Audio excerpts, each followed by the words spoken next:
Hello from UMass Sports Weekly on this beautiful spring day, 70 degrees out. I started to sweat. I don't usually do that, but you know what? That's because it's starting to get nice out.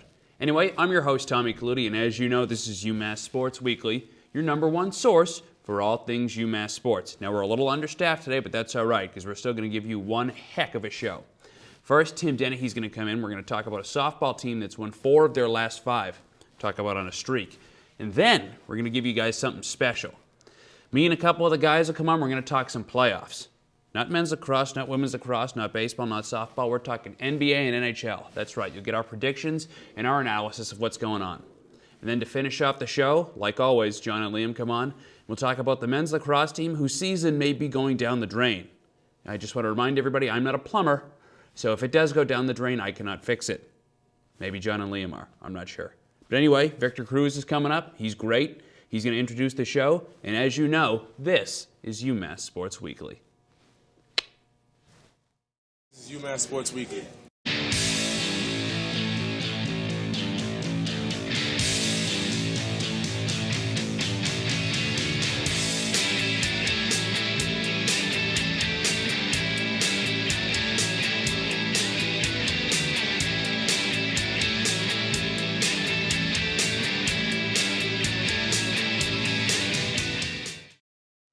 And welcome back in. Now, like I said in the intro, softball team winning 4 of 5 games. That's 4 out of 5. Now I'm here with Tim. Tim, 4 out of 5 games. Yeah. 4 out of 5. 4 to 5. It's almost 100%. Almost Close. Almost. Was it like a 75 on a test? 4 out of 5? Yeah, I believe it's 8. I believe it's 80. Yeah, it's 80%. Might be 80. Yeah. All right, so Tim, what has been the key to their success over the past couple games? Well, if you take a look at this graphic, I'll let you know exactly what the key to success is. In the first game against URI, they had 11 walks. They really took advantage of that, the extra base runners there that URI gave them. I mean, you give a team 11 walks, especially at this men and women caliber, that they are going to come out on top. In the second game, Taylor Carbone, she completed the game. She let up only 4 hits in the shutout. That was against URI. That's fantastic. That's great performance by her, especially because her name is not Meg Colleran. Very good. Exactly. I didn't know they had another pitcher. I wasn't sure either, especially when she had a complete game. That was good stuff. That was really good. St. Bonaventure, the men and women, they had 13 hits. That is going to win a softball game. Not many times you get over 10, 13. That's great. Now, in that game, Eric Starkovitz and Jenna Koza, who are both at the top of the lineup, they both went 4 for 4.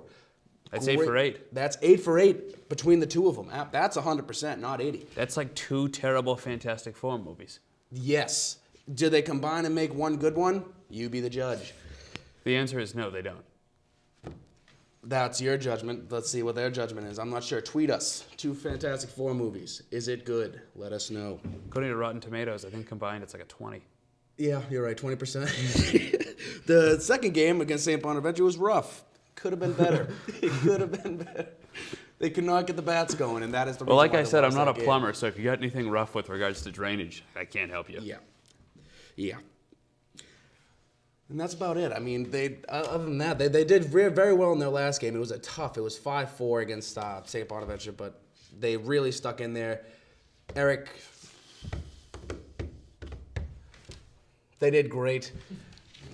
And they went in extra innings. They won 5-4. It was a tight game, but they kept their composure. That's what I'm trying to say. I lost my train of thought, but they kept their composure in extra innings. Now, Tim, over this streak, you've had a bunch of players step up. Meg Colleran is a name you got to throw out there. You mentioned Jenna Koza. Who would you say is your standout player?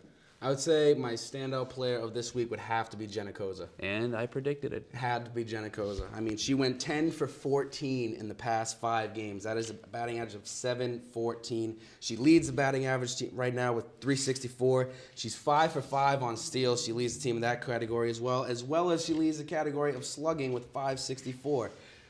And she also shares the lead for home runs. She shares with Taylor Carbone Sr. and Jenna Koza. She is a sophomore. That's good. That's really good, especially with Taylor Carbone. She's a good hitter. She's got base on balls. She's walked 7 times. Excuse me. She's walked 7 times, which is all right, especially for a leadoff hitter. I mean, you want to take pitches. Leadoff hitter, your keys are supposed to have high average and good on base percentage. And absolutely, she's absolutely accomplishing that. The one spot in her game that she could improve on. She has 15 errors right now. That is leading and then some. However, she is playing shortstop. She's listed in the roster. She's listed as a third baseman and a second baseman. The team, they have her playing shortstop right now, so that could be, that's when the Red that's a top Sox position. brought that god-awful Steven Drew back and put him at short and stunted Xander Bogaerts' growth. Thanks, Larry Lucchino. Thank you. Thanks. Appreciate it. Jerk. Now, Tim, we have the Minutewomen in third place right now in the A10. Yes. Good spot, but you always want to move up. They're playing fourth overall in the A10, George Washington this weekend. Great opportunity to put some pad between them and the next closest team. What do they have to do? They have to just continue doing exactly what they're doing at the plate. George Washington, they are no slouch. They score a lot of runs, especially when they're on. When they are on their game, they score a lot of runs. They get a lot of hits. So UMass, they have to keep up with that intensity. They have to keep the ball rolling at the plate. That is 100% the key. The two players that the Minutewomen they have to watch out for is Meg Lynn, batting .386, and Monica Marchilio, batting .384. Now, those are two very strong hitters. Definitely have to watch out for them. Like I said, the key is going to be at the head. Meg Colleran, she should step up because most likely who else she's is pitching. gonna? Absolutely. So it's going to be good. It's going to be a very good series. It's going to be a good one to watch. Well, thank you very much, Tim. Remember to watch out for that George Washington series. Keep up with UMass Sports Weekly. We'll keep you updated on scores, highlights, and stats. And that's going to do it for softball. Thanks a lot, Tim. But don't touch that dial. Because like our March Madness segment, we're going to have a playoff segment. We're going to talk a little NBA, a little NHL. It's going to be a great time, so stay tuned. And there's our favorite audience. Now, as a special treat for you guys, we'd like to break up the monotony of our UMass Sportscast and like to talk about professional sports. Things that people really like to watch and enjoy. So I'm here with Tim Dennehy and Liam Byrne. It just got real dark, and now it's light. That just shows you the power of Christ, ladies and gentlemen. Whenever you're in darkness, he can bring you out to the light. So I want to talk first, guys, NHL playoffs. Now, we all know I'm the big hockey guy here, but I want to know from you guys, who are you picking? Who you're picking in your, who has impressed you thus far? And who are your picks for the Stanley Cup Finals? Go there, Tim. All right. I would say I'm big on the New York Islanders. I got to say, Big Islanders I guy. love the New York Islanders. You know why? They got a lot of this. They got a lot of this right here. So I'm saying a lot of heart. A lot of, a lot of the two valves. They got a lot of it. I think it's now, four. There's 4 valves? I think there are. I am a communication major. Same. So with that, and on the other side, I'm going to have to say Chi-Town, Chicago. I think they're going right back to it. They're a great team, solid. And I think they're the clear favorites. But I think, you know what? I think there's going to be a Rocky Balboa story. Islanders, Tavares, they're taking it. Liam. Yeah, I like the Capitals. I mean, they're up 3-0 right now on the Flyers. And then I also like the Penguins. So I can see that the Caps and the Penguins are going to make it to playing each other. But on the other side, I like Tim said. I agree with Tim there on the Blackhawks. But then other than that, either the Kings or the Sharks. I don't know. I'm up in the air about the Kings or the Sharks, but I think the Kings got to give it up for Quick and goal. UMass repping. So. Oh, we cannot forget Justin Braun, Braun. UMass Yes, defenseman yes. playing for the San Jose Sharks. Mm-hmm. Thank you, Justin and Jonathan, for making us valid. We have a few players. In the And then we have playoffs right Connor now. Sheary Yep. playing for Pittsburgh. So there you go. Could have had getting Frank up there. Vetrano, but Claude. Oh, the Bruins. Claude. Oh, the Bruins. He's coming back. So here we go, ladies and gentlemen. The series you're going to want to keep tabs on is Nashville versus the Anaheim Ducks. Nashville made a huge trade midseason, trading young defenseman Seth Jones, who has enormous upside for Ryan Johansson. Watch for that Nashville team who's up 2-0 on Anaheim to upset them and really make a run to the Stanley Cup playoffs. With regards to LA and San Jose, LA is down 2-1, but you never count out Jonathan Quick. They came back from 3-0 last year, and this LA Kings team is very, very deep and very talented. Chicago and St. Louis, I have a feeling whoever wins that series will make it to the conference finals against most likely LA. That's just my pick. Dallas should sweep through Minnesota, no problem. Pittsburgh and Florida and the Islanders. Tim loves the Islanders with their heart. I don't. Ooh. Florida's better. They have Riley Smith, who leads the NHL playoffs with 8 points already in just 3 games. Tampa and Detroit. If Tampa can get through Detroit, they get Steven Stamkos back, and they will make it to the conference finals against my Washington Capitals, who I have winning it all. Liam makes a good point. You can never count out Pittsburgh, but that Capitals team is just a steamroller right now, and nobody's going to be able to touch them. So, final prediction, LA Washington in 6. There you go.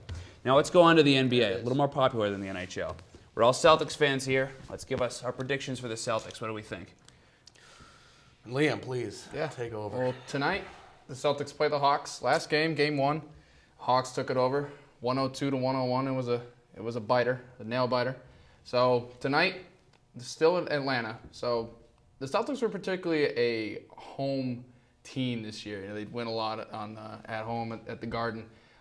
So I see tonight another good game, but I don't think the Celtics are going to pull it off. The Hawks, you know, they have a good squad, so I think the Hawks may take this one. But it'll be a good one. It'll be a good one to watch.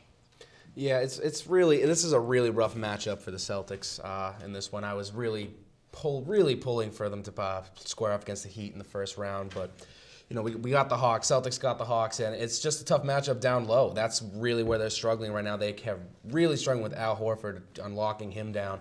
A team that struggles with big men. Sounds familiar. I know, right? Absolutely.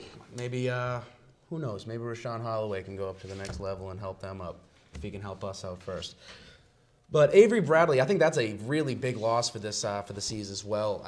That's going to be a tough loss. He's predicted to be out for the rest of the series, so that's something that you definitely have to watch out for. It's a big gap. It's a big hole. So I'm going to disagree with both of you. I think the Celtics are going to take this series in 7. I think Avery Bradley being out is going to give rise to the Marcus Smart era. I think now he's going to get his chance to start. He's just, in my opinion, just as good a perimeter defender. As long as he stays away from shooting the ball too much, I think Smart could really make a huge impact, especially getting more court time. So, guys, I think this is kind of a self-explanatory question, but who do we think is coming out of the Eastern Conference? Oof. I mean, my green blood wants to say the Celtics. You know, that's, to be honest. What does your brain want to say, though? My brain wants to say Cleveland, but I don't like Cleveland, so. Nobody likes Cleveland. Cleveland doesn't like Cleveland. Yeah, exactly. I think Cleveland won't win. Really? I think they'll come out of the East, of course. You know, we'll have probably another Cleveland Warriors matchup, but I don't see it. I don't see it. LeBron, yes, he's one of the best players in the league, but I don't think he has the leadership qualities to bring a team to win a championship. You know, you see them as being just surrounded by one player, which is him. And you see the Warriors where you have Steph Curry, Klay Thompson, Iguodala, Draymond Green, you know, all those guys. That's a championship team right there, and I'm sure we can talk more about the Warriors right now. Yeah, so we're going to move on to the Western Conference, which is, the playoffs have been a lot more interesting, especially out west. Obviously, you have Golden State, who won without Steph Curry. Yeah. I think nobody doubts that they'll be moving on at least to the conference finals. But aside from that series, you have the Clippers in Portland. Now, the Clippers just getting Blake Griffin back. How much of a difference do you think he's going to make? I think he'll bring back that presence down low. You know, I mean, yeah, you have big man DeAndre Jordan, but the athleticism that they were missing from Blake Griffin will definitely be a huge impact in the playoffs come down the stretch. Definitely, definitely. I mean, Blake Griffin, he is impact. He makes an impact every time he steps on the floor. So it will be a huge gain for the Clippers getting him back. Now, I do think we can, almost same thing with San Antonio. I know they struggled with OKC a little bit this year, but I think we can basically pencil them in the Western Conference Finals. Interesting series to me is Dallas and OKC, because Dallas did take a win last night. You see that ending? I did see that ending, but Tim Legler went on ESPN today and absolutely ripped Oklahoma City. We've seen a lot out of Kevin Durant and Russell Westbrook, but you talked about it with LeBron. We have not seen leadership out of the two of them. They're perfectly capable of taking over a game, but haven't really led a team anywhere since they had James Harden and Kendrick Perkins at full health. So watch the Mavericks. Maybe, I'm not saying they're going to win, but watch the Mavericks to make a run at this series. Now, guys, final prediction. Who's going to the title? Who's winning it all? Which Western Conference team? Because we know it's not Cleveland. Well, it's got to be Golden State, San Antonio in the finals in the West. I just want to point that out because I just want to say I'm more excited for that series than I am for the NBA Finals. I really am. With that being said, I think Golden State versus Cleveland, Golden State takes it, hands down. Yeah. I think it will be a repeat of last year. Definitely, Golden State's going to back-to-back, and Steph Curry will definitely be the MVP. Yeah. You know, this is a small ankle injury. You know, he'll be okay. Yeah, he'll be fine. Well, there you have it, our NBA and NHL predictions. Remember, if we're wrong, they scripted this segment for me, so just keep that up. But don't touch that dial. We'll get right back to some UMass Sports and talk about the men's lacrosse team. Stay tuned. And welcome back in. Now I'm here with John and Liam to talk about the men's lacrosse team as we usually do, but things have spiraled slightly out of control. Before I go on, because I tend to get a little emotional with this stuff, I'm going to have them break it down. Guys, we had a game against Fairfield this weekend. We talked all last week and the week before. You have to win games in the CAA. One of you has to take the reins from me. It's that simple. They did not win the game. They did not win the game in the CAA. 8-6 was the final score. But the two players that I really highlighted last week were TJ Neubauer and Colin Burke. Colin Burke, we called him the meaning of life because he's got that number 42 on the back of his jersey. And reference to the same book right there is what I was saying a lot during the broadcast was don't panic. And UMass still, it's not quite panic time yet, as we'll get to later. I mean, reach fourth quarter of the game this Saturday against Hofstra and they're down. Maybe it's time to panic. But as of now, they still have a chance of getting in, which is, again, we'll get to that in a sec. But I just want to talk about Colin Burke and TJ Neubauer, both only coming away with a goal in a game against the Minutemen, especially for two players who combined have 200 shots on the season. And this is what I said last week, and if you ask me, I was pretty spot on with my analysis coming into the game, is that they got to get these two players out of the game, which is what they did, and which is what they have not had trouble with all year, because although those two players have monumental numbers of goals, points, shots, they're not top 10 in any statistic in the NCAA. Players such as Spencer Parks, Dylan Malloy are top 10 in those statistics, and UMass has had success against them. Malloy, I think, 2 goals and 2 assists in that game against Brown, which is very moderate success as far as he's concerned. Is what he's usually comes away with in games like that. 5 goals a game. Yeah, 5, 6, 7 goals in games. But no, UMass did a really good job shutting these two down. Charlie Schneider, too, came away with 3 assists. You can't get everyone, I suppose.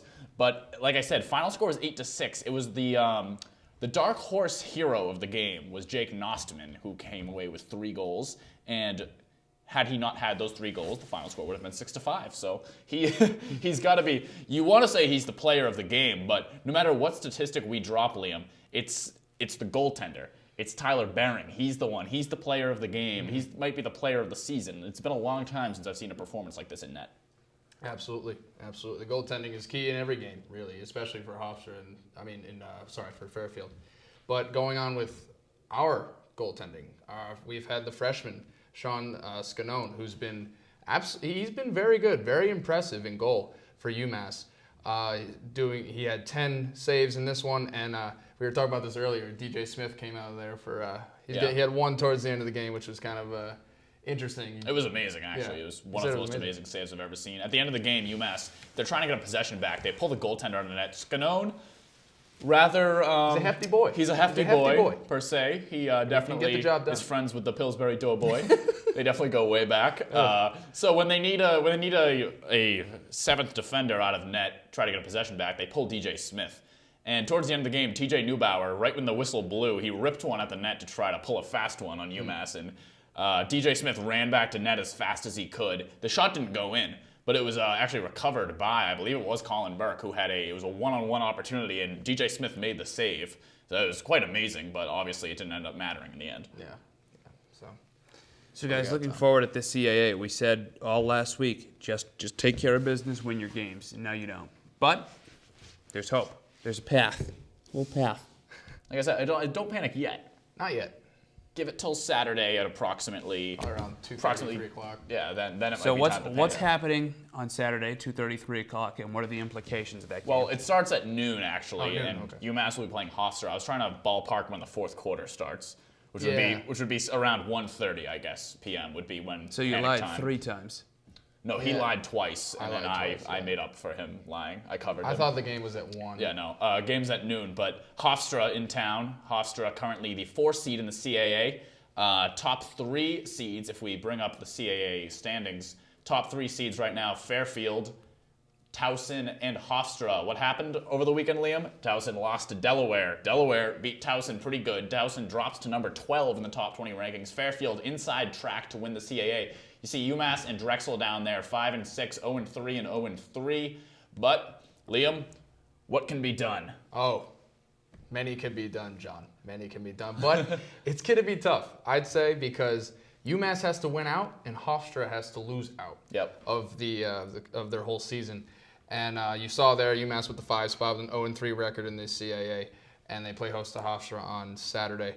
Garber Field. So some guys to look out for Hofstra is Sam Lenardis, a key player. And he has 25 goals in 12 games. But someone who's even playing way better than he is, Josh Byrne. Like I said, he was my distant cousin back in the day. I don't think he is. Back in the day. Not Back in the anymore, day. though. Not anymore. No, Not anymore. As time goes on, bloodlines just fall. they Maury fall came worse. back and Liam's not the father. Thank God. I could never be a godfather. Oh my goodness. I would have chose you. Oh my goodness. I would have chose you. But Josh Byrne is the leading scorer with 26 goals, 14 assists. And a shocking stat for him, though, 91 shots in I only thought you were 12 going to say games. he's a good conductor of electricity. Shocking that stat. too. That too. Guy does everything. Ooh. I saw him checking the tire, get the pressure on the tires, the team bus before the game. He does it all. That's something I want to touch upon actually, is that UMass needs a guy like that, because ever since Peter Lindley left the team, Buddy Carr has been stuck over at that lefty attack position. And Buddy finally came to fruition with 2 goals, 2 assists in the game against Fairfield. Buddy, little joke I like to make about him, Buddy, you can drive my car. Yes, you are a star. Beep, beep, beep, beep, woo. He came away with 2 goals and 2 assists finally on the game. At the lefty attack position, and that ever since Peter Lindley left, UMass's offense has really been struggling in the game. Tyler Bering's performance, 19 saves, obviously. But UMass gets off 40 shots, only 25 of them go on net. What I was telling Liam last night was that at least 10 of those shots is what I like to call turnover shots, where it's not a great shot. There's not a lot of, they don't get a lot of strength behind the ball. They shoot it right into the goalie's stick. It's not it goes towards like the center mass of the net. It's not really going to the top, or it's not a bounce shot or anything. So a lot of blown opportunities for UMass on that. They only turned the ball over 6 times in the game, but you add those on, it's basically the same thing as a turnover in that sense. But other players like Tyler Bogart had 8 shots, only 4 of them go on net. So those 15 shots certainly take away from scoring opportunities, especially when someone like Tyler Bering makes about 9.5, lets up about 9.5 goals per game. UMass only got to 8. And he does make around 12 saves per game, and he blew that away, 19 saves in the game. He had an amazing game. Doesn't take away from Sean Scanone on the other side. UMass's defense played phenomenal, only letting up 8 goals. Like you got to put that one on the offense at that point. Yeah. Some keys for Saturday for UMass is definitely to keep their defensive play up, like John was mentioning. But they've only lost by 2 or 3 in the last CAA games that they played. But their offense needs to wake up and step everything up if they want to win out, which is what they have to do. And like John said, we'll see. Fourth quarter come Saturday, we'll see the fate that UMass may have for the rest of their season. Tommy. Well, there you have it, guys. Again, we'll be live tweeting from that game. Hopefully, giving you updates on how that men's lacrosse team is doing. Unfortunately, it's going to end the show. Already? I know, right? Call your parents. Going home early. Again, thank you guys for watching. Remember, follow us on Facebook and Twitter. We have an Instagram. We've been doing a ton of stuff on Facebook. We have a Snapchat. Use that. It's good. Good. I like that. And remember to keep up with all the latest in UMass news by following UMass Sports Weekly. Have a great week, UMass, and remember to tune in next week because we have our phenomenal end-of-the-year show. There were some rumors there could be another roast, maybe a lip-sync battle. I'd say lip sync. I like that. Or another Maybe debate if we're segment. lucky, we get another spring football video. Or, that's right, that was good. Or another debate segment, which are always fun. Thanks a lot, guys. Have a great week, UMass. We will see you right back here next week. Peace.